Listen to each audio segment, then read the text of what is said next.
Welcome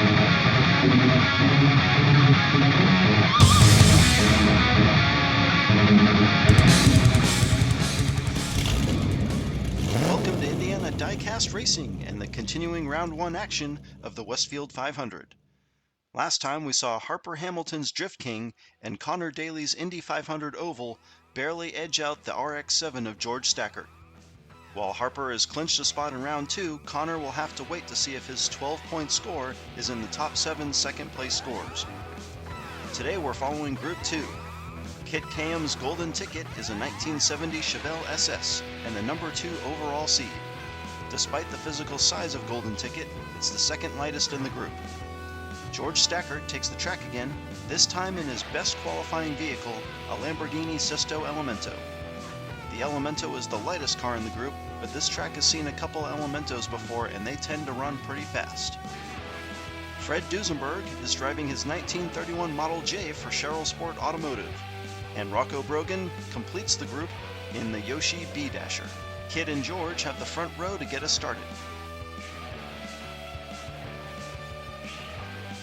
George just beats Kit around turn 1 and muscles his way out front.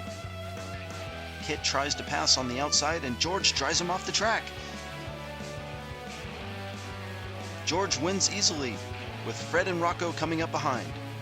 That was a crazy wreck. I don't think we've ever seen a car go airborne on that part of the track.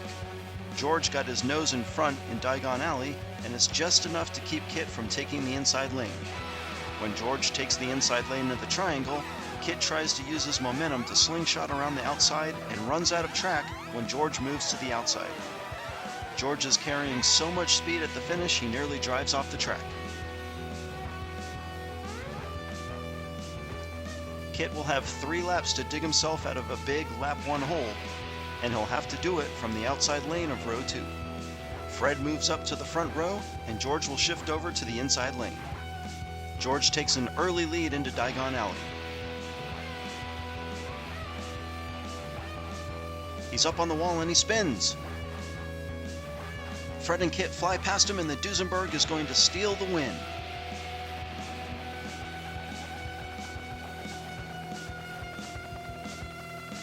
Looks like Fred got sideways in the alley and blocks Kit while George takes off.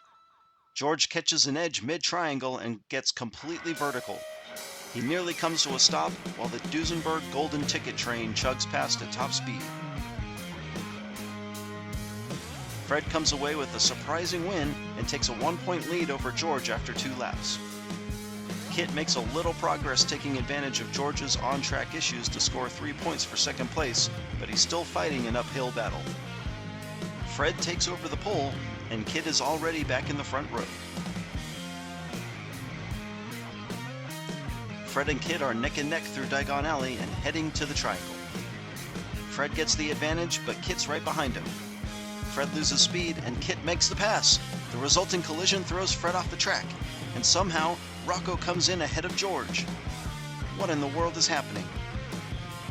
Neither Kit nor Fred wanted to give any ground, and mere inches before the finish line, the golden ticket gets a nose out front, and the funnel makes the squeeze. Sadly for Fred, he gets pinched between Kit and the wall and flies off the track before he can cross the finish line. Fred's wreck is really unfortunate. He goes from nearly guaranteeing his spot in round 2 to a big lap 3 donut. George is now back in the lead with 8 points, while Kit has clawed his way back into contention. Going into lap 4, there's only a 2-point difference between first and fourth. It took the whole race, but Kit's back in the pole position with Rocco and the B-Dasher on the outside. Kit jumps out front. George is sideways in the triangle. Kit flips on the final straight. George plows through and Rocco pushes Kit through the funnel. Kit rolls his car in nearly the same spot Harper left the track in the last race. His momentum nearly carries him across the line, but after he comes to a stop, George blasts through to claim the win. Rocco tries to do the same, but by the time he gets there, Kit is fully blocking the track. Fred, who had such a promising early couple of laps, pulls in last.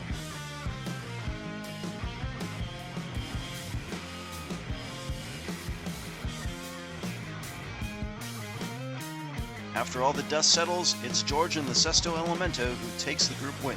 Despite spectacular wrecks on laps 1 and 4, Kit climbs back into second place, and while not winning the group, stands a decent chance of making round 2. After scoring 7 points in the first 2 laps, Fred only adds a single point to his score, tying Rocco with 8. Wow, what a crazy couple of laps, and some tough competition from a group I had pegged to be an easy win for Kit. This has been Jim D for Indiana Diecast Racing. Click that subscribe button and be sure to check in next time for Group 3 and the defending champion Jaguar XJ220.